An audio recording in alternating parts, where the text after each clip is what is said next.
Let's talk about a problem every southpaw runs into. Every single orthodox fighter comes at you with the exact same game plan. It's without a doubt the first thing they learn. Win the battle of the lead foot, get to the outside, and take away your left hand. It's a simple strategy, and honestly, it works. It shuts down a lot of southpaws. But what if I told you that their entire game plan, the one thing they rely on, is actually a trap? What if their biggest strength is the key to their greatest weakness? Today, it's finally here. I'm gonna break down a counter strategy, a southpaw code that they pray you never figure out. And the best part? It starts by letting them think they're winning. The orthodox playbook.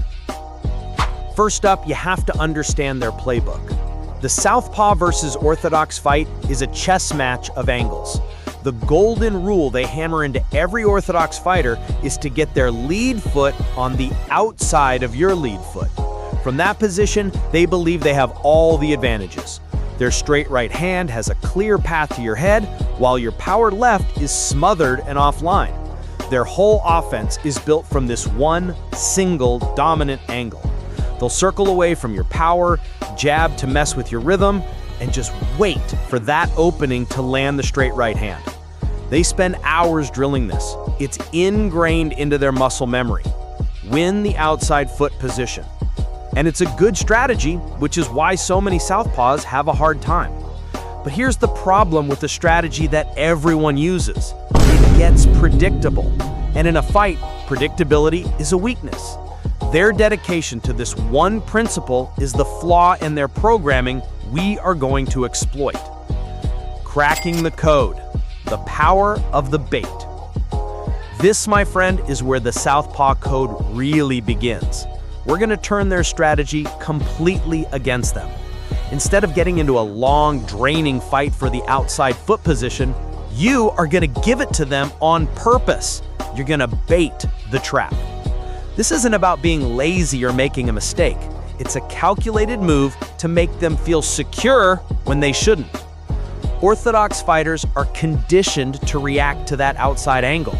The second they get it, they think they've won the exchange and are ready to attack. This is where the code starts. By giving them exactly what they want, you control their next move.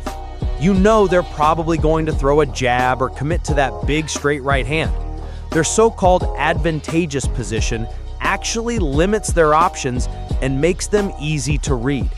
You've just turned their greatest strength into a trigger for your counterattack. The southpaw code, a three-step counter. Once you've set the bait, the execution is a simple three-step process. This is the core of the southpaw code. Code 1, bait the outside step.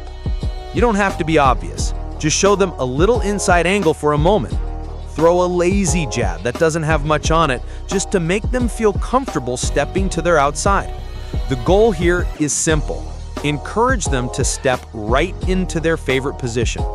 As they move that foot, they'll feel confident thinking they've outmaneuvered you. They haven't.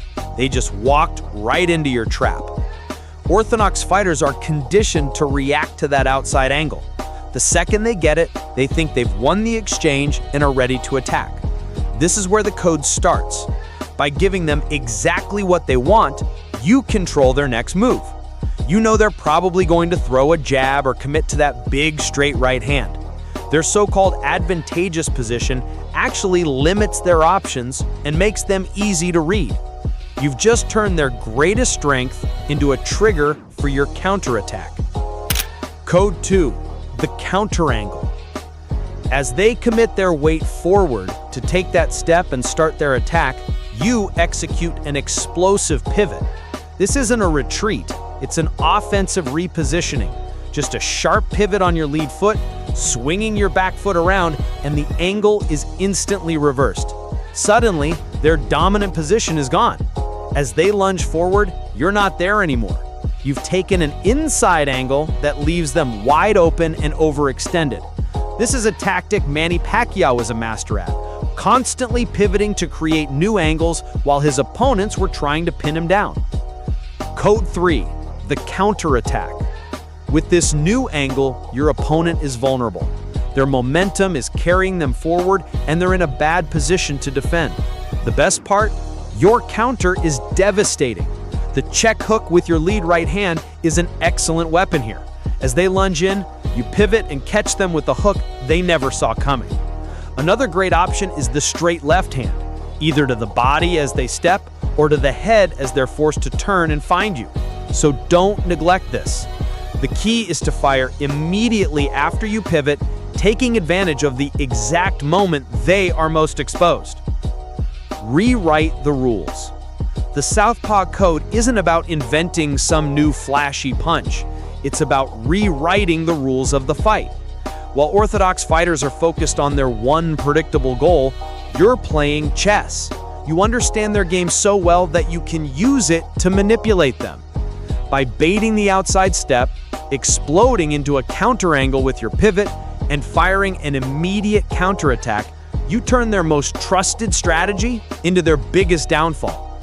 You let them think they're winning the footwork battle, only for them to find out it was a trap the whole time. Now, this is an advanced strategy, my friend, and it requires a lot of practice to get the timing just right.